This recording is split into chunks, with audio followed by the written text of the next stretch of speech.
Okay, so let us start type 4 lines and planes का। हमने 3 exercise देख लिया है बेटा। 3 टाइप्स के question, lines and planes chapter का टाइप 3 देखते हैं। ठीक है, टाइप 3 हो गया था, टाइप 4 देखते हैं। ओके, सो टाइप 4 में किस तरीके से आएगा हमको क्वेश्चंस। सो टाइप 4 में आपको वेक्टर इक्वेशन निकालना रहेगा। क्या निकालना रहेगा? Vector equation. You have to find vector equation.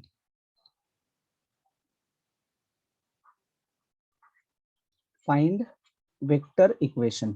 Okay, अब जो लाइन आपको फाइंड निकाल, मान लो कि हमारे पास एक लाइन है ए बी। ठीक है, ये लाइन हो गया ए बी, इसका वेक्टर इक्वेशन हमको निकालना है। ठीक है, लाइन ए बी हो गया हमारे पास और इसका वेक्टर इक्वेशन हमको क्या करना है? फाइंड आउट करना है।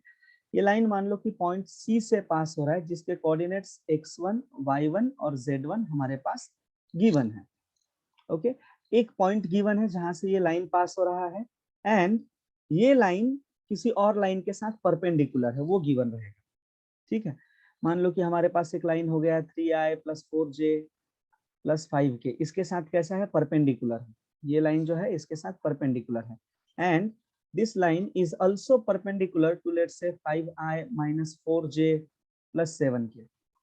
सो ऐसे केसेस में आप रिक्वायर्ड लाइन का इक्वेशन कैसे बनाएंगे?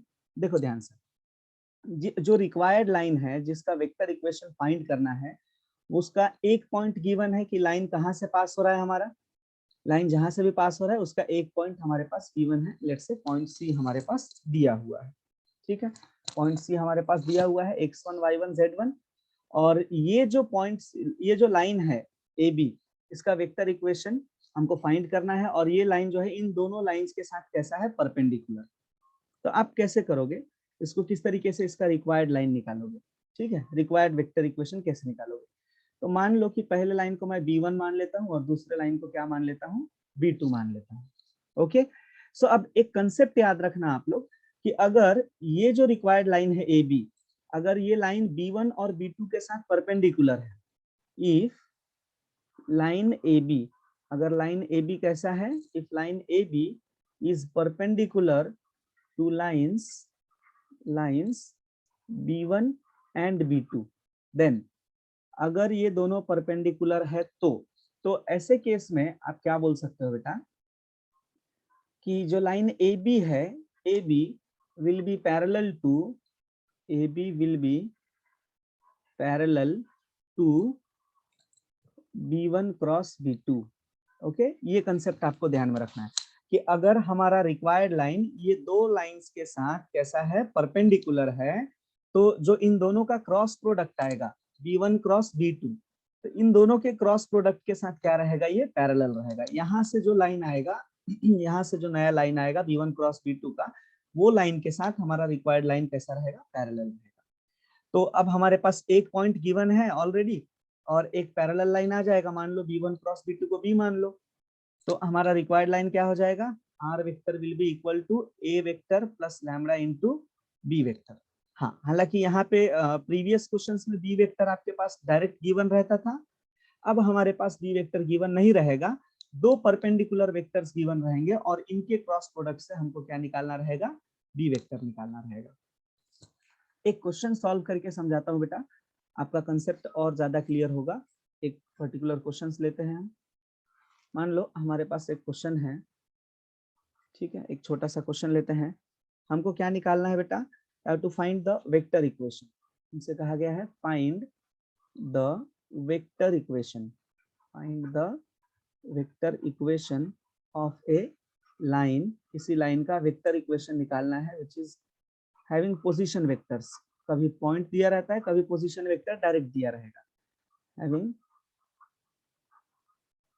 पोजीशन वेक्टर, क्या है पोजीशन वेक्टर? मान लो हमारे पास दिया हुआ है 1 2 3 i + 2j + 3k, ये लाइन के क्या हो गए? हमारे पोजीशन वेक्टर्स हो गए। ठीक है, and is perpendicular to the vectors, let's say this is perpendicular to the vectors, कोई भी दो वेक्टर्स मान लो, 1 1 1 ले लो, i vector plus j vector plus k vector मान लिया हमने। तीनों के साथ, इसके साथ कैसा है? परपेंडिकुलर है। And also the required line is parallel to let's say 2i minus j plus k। अब ये केस में जो है आप रिक्वायर्ड लाइन कैसे निकालोगे? जब एक पॉइंट गिवन है जहां से रिक्वायर्ड लाइन पास हो रहा है और रिक्वायर्ड लाइन जो है इन दोनों के साथ कैसा है, परपेंडिकुलर। तो वो केस में हम क्या करेंगे, देखो सबसे पहले तो जो गिवन वेक्टर है, गिवन पॉइंट है, उसके पोजीशन वेक्टर को a मान लो। क्या हो जाएगा, ये i vector plus 2j vector plus 3k vector. Okay, एक चीज हो गया। ये जो दो परपेंडिकुलर लाइन है इसको b1 मान लो। b1 इक्वल्स टू ले लो i vector plus j vector plus k vector. और जो b2 है इसको मान लो बेटा, ये हो गया 2i vector minus j vector plus k vector. Okay, मान लिया हमने, इतना आपने कंसिडर कर लिया।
ठीक है, इसको मान लो b1 वेक्टर और यहाँ ले लेते हैं हम क्रॉस में b2 vector and this will be equal to, cross product कैसे निकालते हैं बेटा, ऐसा डिटर्मिनेंट बना लो। टॉप में लिख लो i j k, b1 के वैल्यूज लिख दो 1 1 1 और b2 के वैल्यूज लिख दो 2 माइनस 1 1। ओके, 2 माइनस 1 1 ले लो, यहाँ से हो जाएगा, इसको प्लस ले लो, इसको माइनस कर लो, इसको प्लस ले लो। ये हो गया पहला i वेक्टर। अब क्रॉस में लो 1 इंटू 1 1, माइनस माइनस प्लस हो जाएगा, यहाँ 1 रहेगा। दूसरा आ जाएगा हमारे पास माइनस j वेक्टर, क्रॉस कर दो यहाँ पे 1 1 इंटू 1 और ये माइनस 2 हो जाएगा। तीसरा हो जाएगा प्लस k वेक्टर, इसको क्रॉस कर दो, इसको क्रॉस कर दो तो ये हो जाएगा -1 -1 -2। ओके, सो ये हो जाएगा 1 + 1 2, तो 2i हो जाएगा। ये 1 - 2 -1 हो जाएगा, तो माइनस माइनस ये +1 हो जाएगा, तो 2i + j हो गया और ये हो जाएगा -3k। So finally we got b1 vector cross b2 vector, b1 cross b2 का वैल्यू आ गया हमारे पास 2i vector plus j vector minus 3k vector. Okay, b1 cross b2 आ गया हमारे पास। अब एक बार वेक्टर इक्वेशन आ गया हमारे पास, b1 क्रॉस b2 आ गया and this is equal to, you know very well, this will be equal to b vector which is parallel to the required line, जो कि रिक्वायर्ड लाइन के साथ कैसा है बेटा, पैरेलल है। तो आप किस तरीके से सॉल्व करोगे, अब यहाँ पे आप क्या करोगे, vector equation of the required line is, vector equation of required line is, vector equation of required line is, क्या हो जाएगा वेक्टर इक्वेशन रिक्वायर्ड लाइन का, r vector will be equal to a vector plus lambda b vector. ठीक है, तो a vector का value क्या हो गया हमारे पास, ए वेक्टर का वैल्यू हो गया आई प्लस जे प्लस के, ठीक है, plus lambda into b vector हमारे पास क्या आ गया, जो कि पैरेलल है रिक्वायर्ड लाइन से, ये हो गया 2i प्लस जे माइनस 3k वेक्टर। ओके, ये किसका वैल्यू हो गया, आर वेक्टर का वैल्यू हो गया। अब एक बात समझ लो बेटा, ये almost same to same parallel वाले कंसेप्ट पे ही बेस्ड है। ओके, ये जो है पूरा पैरेलल के ही कंसेप्ट पे बेस्ड है। यहाँ पे थोड़ा सा डिफरेंस आ रहा है, थोड़ा सा डिफरेंस क्या आ रहा है कि यहाँ पे डायरेक्ट पैरेलल वेक्टर गिवन नहीं है, ये केस में हमको पैरेलल वेक्टर निकालना है। तो जिन दो लाइंस के साथ b1 और b2 के साथ हमारा रिक्वायर्ड लाइन परपेंडिकुलर है, इनका क्रॉस प्रोडक्ट जो आएगा उसके साथ हमारा रिक्वायर्ड लाइन कैसा रहेगा, पैरेलल रहेगा। Okay, so let's see one more question. एक और क्वेश्चन देखते हैं हम इसी टाइप का। अगला क्वेश्चन है बेटा हमारा, a line passes through 3, -1, 2 and it is perpendicular to the lines are vector equals to, एक वेक्टर गिवन है और ये दूसरा वेक्टर गिवन है, दो लाइंस हमारे पास गिवन है। Now we have to find the vector equation of the required line. Okay, so मान लेते हैं बेटा, स्टार्ट कैसे करोगे इसको, let small A vector be the position vector, small A vector be the position vector of point, ठीक है, point मान लेते हैं इसको, ए नाम दे देता हूं मैं, 3, -1, 2। ओके, तो अब आप बताइए कि यहाँ से ए वेक्टर का वैल्यू क्या हो जाएगा, 3i - j + 2k, 3i - j + 2k, ये हो गया हमारा position vector.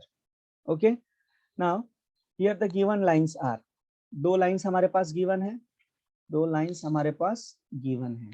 Here the given lines are, क्या है बेटा हमारे पास given lines, are vector equals to i + j - k plus lambda into 2i - 2j plus k, और एक और लाइन हमारे पास गिवन है, that is R vector equals to 2i + j - 3k, और यहाँ हो जाएगा plus mu into i - 2j + 2k। ये दो वेक्टर्स के साथ परपेंडिकुलर है बेटा। अब ये इक्वेशंस को थोड़ा सा ध्यान से देखो, ये कंसेप्ट मैंने इसके प्रीवियसली भी बताया था कि आर वेक्टर, अगर कोई इक्वेशन ये फॉर्मेट में है, r vector equals to a vector plus lambda b vector, तो हम पैरेलल, जो पैरेलल लाइंस होते थे बेटा, उसको कैसे लिखते थे हम, r vector equals to a vector plus lambda into b vector, ऐसे लिखते थे, जहां पे इस रिक्वायर्ड लाइन में ए क्या था, इस लाइन के ऊपर का एक पॉइंट होता था, और बी वेक्टर क्या था, एक लाइन जो कि आर वेक्टर के साथ परपेंडिकुलर पैरेलल है ना। तो ये हमारे पास दो इक्वेशंस ऑफ लाइन है, देयरफॉर इसको हम मान लेते हैं, लेट यहाँ पे कंसीडर कर लो b1 और b2। b1 हमारे पास क्या हो जाएगा बेटा, 2i - 2j + k, और b2 क्या हो जाएगा हमारे पास, i - 2j + 2k। ठीक है, तो हमारा रिक्वायर्ड लाइन जब इन दोनों लाइंस के साथ परपेंडिकुलर होगा, तो इनके क्रॉस प्रोडक्ट के साथ डेफिनेटली क्या होगा, पैरेलल होगा। तो इसको मेंशन कर दो, the required line, the required line, जो रिक्वायर्ड लाइन है हमारा वो कैसा है, is perpendicular to b1 and b2, hence it will be parallel to, hence it will be parallel to what, it will be parallel to b1 vector cross b2 vector. ठीक है, आप सबसे पहले b1 vector cross b2 vector निकाल लो, b1 vector cross b2 vector फटाफट निकालो जिसको आता है। क्या करते हैं बेटा, हम यहाँ पे i j k लिख के डिटर्मिनेंट बना देते हैं, यहाँ 2 - 2 1 आ गया, यहाँ पे 1 - 2 2 आ गया। ओके, अब यहाँ पे पहला प्लस यहाँ ले लो, प्लस साइन, ये माइनस, ये प्लस हो जाएगा, यहाँ i ले लीजिए, क्रॉस मल्टीप्लाई कीजिए, तो -2 × 2 क्या हो जाएगा, -4, और ये माइनस माइनस प्लस हो जाएगा, +2, ये हो गया -j, ये क्रॉस हो गया, 2 2 जार 4, 1 1 जार 1, माइनस में हो गया, प्लस ये क्या हो गया, k वेक्टर। ठीक है, k वेक्टर आ गया, ये कैंसिल, ये कैंसिल, ये हो जाएगा -4 + 2 हो जाएगा। सो फाइनली हमारे पास आंसर क्या आएगा, -4 + 2 क्या हो जाएगा, -2i, 4 - 1 3 हो जाएगा, तो ये हो गया -3j, और यहाँ पे आ जाएगा -2k। Okay, so this is the required value of, let's say this is equal to b vector, इसको b वेक्टर के इक्वल मान लेते हैं, तो b वेक्टर की वैल्यू आ गई बेटा हमारे पास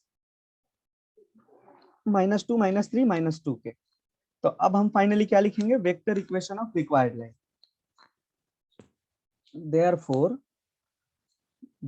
the vector equation of required line is, therefore the vector equation of required line is, क्या है बेटा हमारा वेक्टर इक्वेशन रिक्वायर्ड लाइन का, क्या हो जाएगा, r vector equals to a vector plus lambda into b vector. तो ए वेक्टर तो हमारे पास गिवन है, पोजीशन वेक्टर, क्या आया था हमारे पास, आया था 3i माइनस जे प्लस 2k, ठीक है, कैप लगा लेना, plus lambda into b vector का वैल्यू क्या आया था, -2i minus 3j minus 2k। Okay, तो ये हो गया हमारा रिक्वायर्ड लाइन, ठीक है, required equation of line.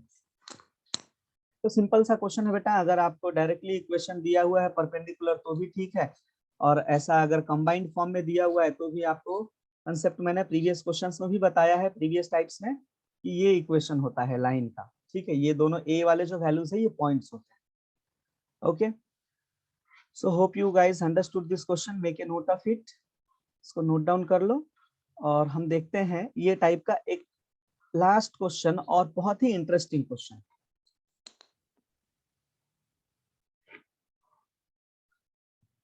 Okay, तो ये क्वेश्चन को थोड़ा ध्यान से देखना बेटा, ये बहुत ही इंपॉर्टेंट क्वेश्चन है 4 मार्क्स के लिए, and this is very very very important question, ठीक है, very very very important question, बहुत ज्यादा इंपॉर्टेंट क्वेश्चन। क्वेश्चन में क्या बोल रहा है बेटा, शो दैट द लाइंस, एक कार्टेशियन इक्वेशन गिवन है लाइन का, और एक दूसरा कार्टेशियन इक्वेशन गिवन है, दे इंटरसेक्ट ईच अदर, हमको पहले प्रूव करना है कि ये दोनों लाइंस एक दूसरे को इंटरसेक्ट कर रहा है।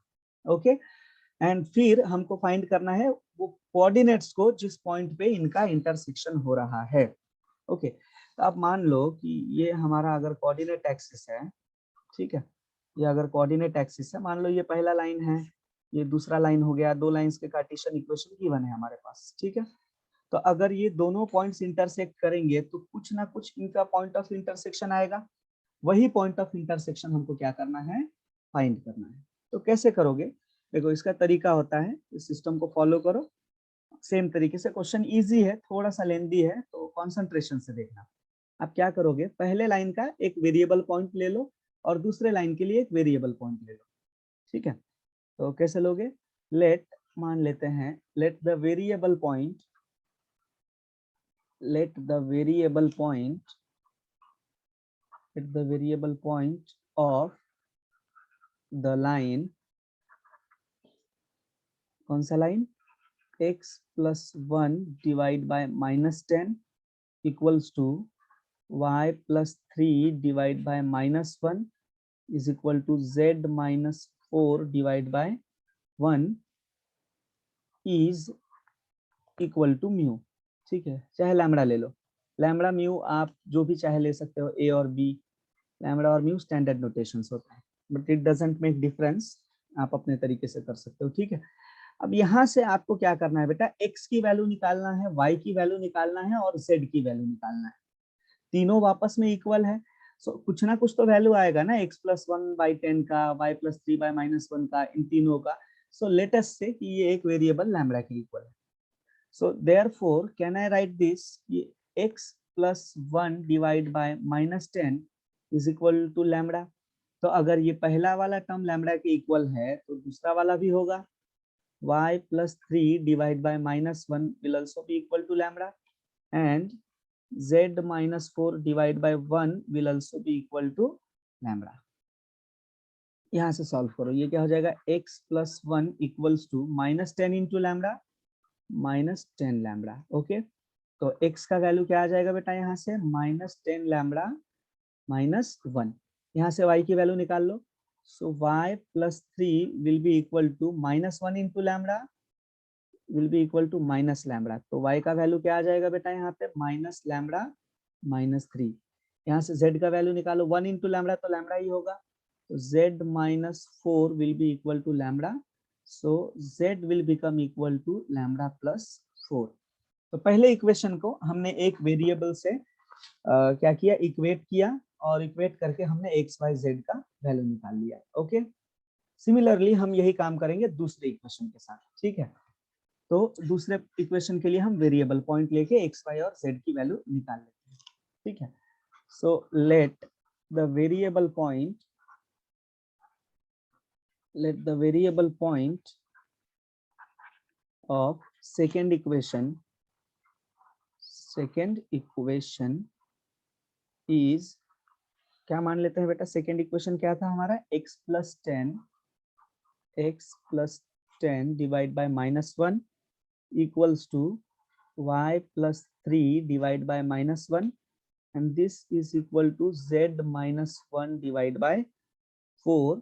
ये इनको मान लेते हैं इक्वल टू म्यू। पहले को हमने लैम्बडा के इक्वल लिया, दूसरे को म्यू के इक्वल मान लेते हैं। यहाँ से भी एक्स वाई जेड की वैल्यू निकालो, कैसे आएगा? तो let's say x plus 10 divide by minus 1 equal to mu. तो अगर पहला टर्म म्यू के इक्वल है तो डेफिनेटली दूसरा भी होगा, because all are equal. This is equal to mu, then ये हो जाएगा z minus 1 divide by 4 equals to mu. यहाँ से निकालो बेटा वैल्यू, तो x का वैल्यू क्या आएगा? x plus 10 will be equal to minus mu.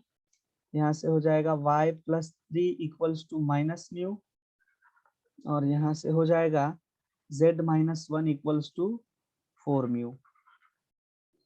Okay, 4 mu के इक्वल आ जाएगा। यहाँ से x की वैल्यू क्या आ जाएगी बेटा? Minus mu minus 10। यहाँ से y की वैल्यू क्या आ जाएगी? माइनस म्यू माइनस 3, और यहाँ से z का वैल्यू क्या आ जाएगा? 4 म्यू माइनस जाके उधर हो गया प्लस 1। ठीक है, सो x y z की वैल्यूज हमने दोनों ही केसेस में क्या किए? फाइंड कर लिए। ओके, दोनों ही केस में हमने फाइंड कर लिए। अब यहाँ पे एक बात आप नोट कर लेना, ये तो इजी था बेटा फाइंड करना। अब इसके बाद आप किस तरीके से सॉल्व करोगे? एक्स वाई जेड के वैल्यूज आपने वेरिएबल्स के टर्म में निकाल लिए, ठीक है, वो एग्जैक्ट वैल्यूज नहीं है। अब इसके आगे कैसे सॉल्व करोगे बेटा? आप एक पॉइंट ध्यान से याद रखना कि जो गिवन लाइंस है, the given lines intersect each other, intersect each other, the given lines intersect each other, given lines intersect each other if, ठीक है, ये इंटरसेक्ट करेगा तभी if there exist some real values of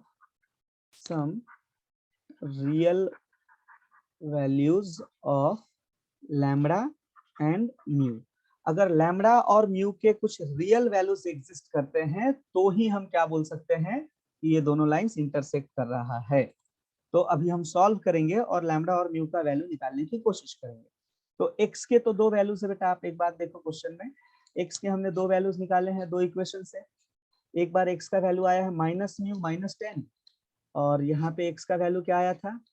minus 10 lambda minus 1। तो ये दोनों को हम इक्वेट कर सकते हैं, minus 10 lambda minus 1 will be equal to minus mu minus 10। Okay, इनको इक्वेट करते हैं और सॉल्व करके लैम्बडा और म्यू की वैल्यू फाइंड आउट करते हैं।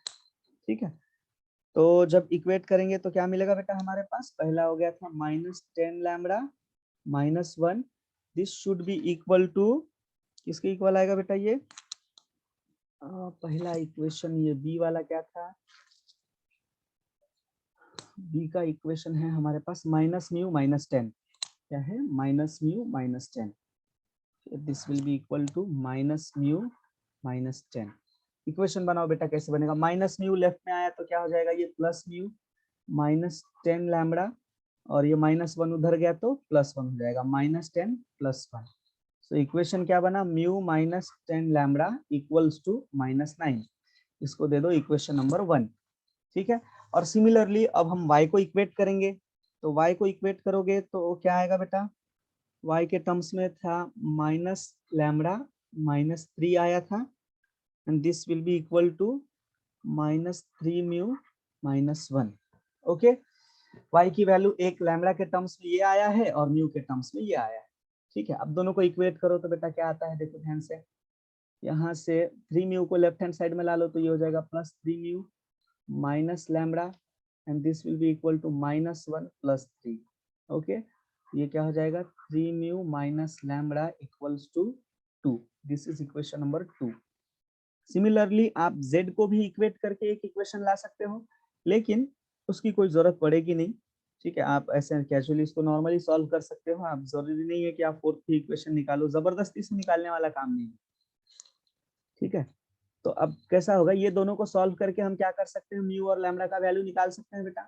तो ये है mu minus 10 lambda equals to minus 9, और यहाँ पे है 3 mu minus lambda equals to 2। ठीक है, अब ये दोनों को सॉल्व करना है, साइमल्टेनियसली सॉल्व कर सकते हो। यहाँ किसको कैंसिल करते हैं बेटा हम? म्यू को कैंसिल कर देते हैं। तो इसको क्या करोगे, ये इक्वेशन 1 है हमारा, ये इक्वेशन 2 है, इसको 3 से मल्टीप्लाई कर दो, इसको 1 से मल्टीप्लाई कर दो, तो क्या आ जाएगा 3 इंटू म्यू, क्या हो जाएगा बेटा 3 म्यू हो जाएगा। और ये क्या हो जाएगा, नहीं नहीं हाँ ठीक है, 10 3 जार 30 लैम्बडा और ये 9 3 जार 27 हो जाएगा। ओके, ये इक्वेशन अनचेंज्ड रहेगा, 3 mu minus lambda and this will be equal to 2। Okay, further solve करो बेटा इसको और म्यू और लैम्बडा के वैल्यू निकालो। लीनियर इक्वेशंस इन 2 वेरिएबल आता है आप लोगों को सॉल्व करने, ज्यादा कॉम्प्लिकेटेड नहीं है ये। अब मुझे म्यू को कैंसिल करना है तो क्या करना पड़ेगा बेटा, सब्ट्रैक्ट करना पड़ेगा, सेम साइन, ये माइनस वाला प्लस हो जाएगा, ये प्लस वाला माइनस हो जाएगा, तो ये दोनों तो कैंसिल हो गए बेटा। अब माइनस 30 लैम्बडा प्लस 1 लैम्बडा कितना हो जाएगा, minus 29 lambda and this will be equal to minus 27 minus 2 minus 29 which gives you lambda equals to 1। मतलब लैम्बडा का तो वैल्यू एग्जिस्ट कर रहा है, इसको 1 में पुट कर दो, पुट इन 1, फर्स्ट इक्वेशन में पुट करोगे बेटा तो क्या आएगा, म्यू माइनस 10 लैम्बडा की value 1 equals to minus 9, so this will give you mu minus 10 equals to minus 9, so mu will be equal to minus 9 plus 10, यहाँ से mu का वैल्यू मिल गया 1। मतलब mu और लैम्बडा दोनों की वैल्यू एग्जिस्ट कर रही है ना, mu और लैम्बडा दोनों का वैल्यू निकल रहा है, तो हम क्या बोल सकते हैं, here the value of mu and lambda exist, therefore the given lines intersect, therefore the given lines will intersect each other। Okay, अब देखो आगे का प्रोसेस हम स्टार्ट करें। एक बार मैं शॉर्ट में समझा देता हूं कि अगर आपको पॉइंट ऑफ इंटरसेक्शन निकालना है या दो लाइंस इंटरसेक्ट कर रहे हैं ये आपको प्रूव करना है, तो आप किस तरीके से करोगे। आपके पास दो कार्टेशियन इक्वेशन गिवन रहेंगे और आपसे पूछा जाएगा कि क्या ये लाइंस इंटरसेक्ट कर रहा है, तो आपको किस तरीके से सॉल्व करना है। ठीक है, जो दो लाइंस का इंटरसेक्शन शो करना है, आप क्या करोगे, पहले इक्वेशन को एक वेरिएबल पॉइंट ले लो, लैम्बडा मान लिया मैंने, और यहां से हमने एक्स वाई जेड का वैल्यू निकाल लिया in terms of lambda. Okay, अगर मान लो यहाँ लैम्बडा की कुछ वैल्यू गिवन रहती 3 4 5, तो एक्स वाई जेड का वैल्यू निकल जाता ना बेटा, तीनों वापस में इक्वल है तो तीनों को हमने लैम्बडा से इक्वेट कर दिया, लैम्बडा के टर्म्स में एक्स वाई जेड तीनों आ गया। सिमिलरली हमने दूसरे लाइन के लिए एक वेरिएबल पॉइंट ले लिया म्यू, और यहां से हमने सॉल्व करके म्यू के टर्म्स में एक्स वाई जेड की वैल्यू निकाल लिए। सो अब तो ये क्लियर है कि ये दोनों लाइंस इंटरसेक्ट करेंगे अगर लैम्बडा और म्यू के कुछ वैल्यूज आते हैं तो एक्स के वैल्यूज से हमने म्यू को और लैम्बडा को इक्वेट किया, तो हमारे पास एक इक्वेशन आया, वाई के वैल्यूज से हमने इक्वेट किया तो ये दूसरा इक्वेशन आया लैम्बडा और म्यू का। आप जेड भी ले सकते हो, लेकिन हम दो इक्वेशन से भी लैम्बडा और म्यू का वैल्यू निकाल सकते हैं। इसको हमने साइमल्टेनियसली सॉल्व किया तो पता चला लैम्बडा का वैल्यू 1 आ रहा है और म्यू का वैल्यू भी 1 आ रहा है। Okay, that means lines intersect कर रहे हैं। तो अब जब लाइंस इंटरसेक्ट कर रहे हैं तो हम क्या करेंगे बेटा, इंटरसेक्टिंग पॉइंट्स निकालेंगे। ठीक है, पॉइंट्स ऑफ इंटरसेक्शन निकालेंगे। कैसे निकालेंगे पॉइंट्स ऑफ इंटरसेक्शन, ओके, तो किसी भी इक्वेशन में हम क्या करेंगे, जैसे हमारे पास एक इक्वेशन था, put the value of lambda, या म्यू की वैल्यू रख दो, म्यू से भी निकाल सकते हैं, लैम्बडा से भी निकाल सकते हैं। So put the value of lambda to find intersecting points। देखो कैसे निकालेंगे। अब हमने x का वैल्यू निकाला था पहले इक्वेशन से, तो x का वैल्यू हमारे पास क्या आया था बेटा, रिकॉल करो, हमारे पास आया था -10 माइनस लैम्बडा आया था, ये -10 माइनस लैम्बडा या माइनस लैम्बडा माइनस 10 बोलो। So x will be equal to -10 minus lambda की वैल्यू 1। सो x का कोऑर्डिनेट का क्या आ गया, -11। हम x y z जो है न्यू से भी निकाल सकते हैं, कोई दिक्कत नहीं।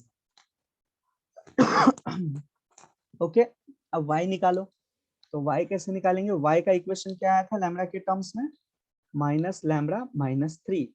सो y will be equal to lambda की वैल्यू 1 -3, तो y कितना आ गया, -4 आ गया, y का वैल्यू 4 आ गया। अब z निकाल लो, z कैसे निकालेंगे बेटा, हम z का भी इक्वेशन हमने कंप्लीट किया था, तो लैम्डा आया था x प्लस 4, हमने कंप्यूट किया था ना z का value, z equals to lambda की value 1 plus 4 which gives you 5। तो x y z तीनों आ गए, आप म्यू के वैल्यू से भी निकाल सकते हो। ओके, तो फाइनल स्टेटमेंट लिख दो, closing statement, therefore the points of intersection, points of intersection, points of intersection of the given lines are, क्या है बेटा points of intersection, x, y, z point पे इंटरसेक्शन होता है, that is we can say, that is हमारे points क्या आ गया बेटा, -11, -4, 5। तो ये बहुत ही इंपॉर्टेंट क्वेश्चन बनता है ये एक्सरसाइज से, इसको बहुत अच्छे से आप प्रैक्टिस कर लेना बेटा। Okay, thank you so much. ये टाइप में इतना ही था, अगले वीडियो में हम अगला टाइप देखेंगे।